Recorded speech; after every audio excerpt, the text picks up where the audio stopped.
കുളിച്ച് ഫ്രഷൊക്കെ ആയി പഠിക്കാമായിരുന്നു. ഇന്ന് അക്കൗണ്ട്സ് ആണ് കേട്ടോ പഠിക്കുന്നത്. പഠിത്തം കഴിഞ്ഞാണ്ട് ടു ഡു ലിസ്റ്റൊക്കെ കംപ്ലീറ്റ് ചെയ്യാൻ നോക്കി. ആൻഡ് ഞാൻ കുറച്ച് നേരം ബുക്ക് വായിച്ചു. പിന്നെ കുറച്ച് കഴിഞ്ഞപ്പോഴത്തേനും ബ്രേക്ക്ഫാസ്റ്റൊക്കെ കഴിച്ച് കുറച്ച് നേരം പുറത്തു കൂടെ ഒക്കെ ഒന്ന് നടന്നിട്ട് വീണ്ടും പഠിക്കാമായിരുന്നു. ഇപ്പോഴും ഞാൻ അക്കൗണ്ട്സിനെ കേട്ടോ പഠിക്കുന്നത്. ശരിക്ക് എനിക്കിപ്പോൾ പഠിക്കേണ്ട ആവശ്യമില്ല, കാരണം എൻ്റെ എക്സാം കഴിഞ്ഞിട്ടുണ്ടായിരുന്നു ജനുവരി.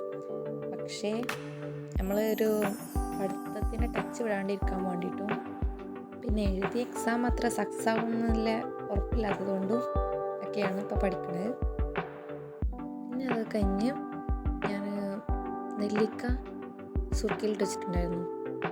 സുർക്കയിലല്ല, ഉപ്പിലിട്ട് വെച്ചിട്ടുണ്ടായിരുന്നു. അത് കഴിച്ചു. ഇത് ഞാൻ തന്നെ ഇട്ടാണ് കേട്ടോ, കാരണം ഇവിടെ ആർക്കും അങ്ങനെ ഇഷ്ടമല്ല ഇങ്ങനെ ഉപ്പിലിട്ടതും സുർക്കയിലിട്ടതൊന്നും. പിന്നെ അടുക്കളയിൽ ഞാൻ തക്കാളി ഇടാറുണ്ടായിരുന്നു.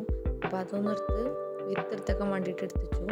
2 മുളകും ഉണ്ടായിരുന്നു, അപ്പോൾ അതും കൂടി എടുത്തു വെച്ചു. പിന്നെ അത് കഴിഞ്ഞിട്ട് ഞാൻ വെള്ളം നനക്കാൻ നിന്നു.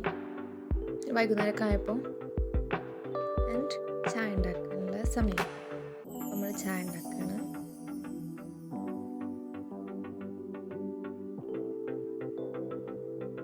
പിന്നെ ചായ ഒക്കെ ഉണ്ടാക്കി ബിസ്ക്കറ്റൊക്കെ കഴിച്ച് കഴിഞ്ഞപ്പോഴത്തേന് ഒരു 5:30 ആയിട്ടുണ്ടായിരുന്നു കേട്ടോ അപ്പോഴത്തേന് സമയം. അപ്പോൾ പുറത്ത് നോക്കുമ്പോൾ നല്ല റെഡിഷായിട്ട് കിടക്കണ്ടായിരുന്നു സ്കൈ ഒക്കെ. അപ്പോൾ അതൊന്ന് വീഡിയോയിൽ കിട്ടാൻ വേണ്ടിയിട്ട് ഞാൻ മേലേക്ക് പോകാൻ നോക്കി. ഞാൻ മേലേക്ക് പോയപ്പോഴത്തെ വീഡിയോസ് ആട്ടോ അതൊക്കെ.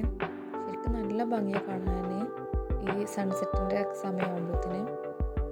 അതുകൊണ്ട് ഞാൻ മേലെ പോയിങ്ങാണ്ട് ഇതൊക്കെ ഒന്ന് ക്യാപ്ചർ ചെയ്തു.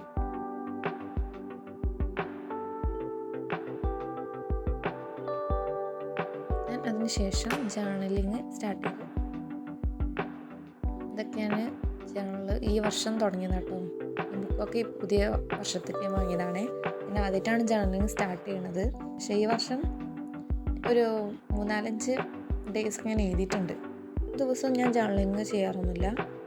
പക്ഷേ എന്തെങ്കിലും എൻ്റെ ലൈഫിൽ ചേഞ്ച് വരുന്ന മൊമെൻറ്റ്സോ അങ്ങനത്തെ എന്തെങ്കിലുമൊക്കെ ഉണ്ടെങ്കിൽ മാത്രമേ ഞാൻ ജേർണലിങ് ചെയ്യാറുള്ളൂ.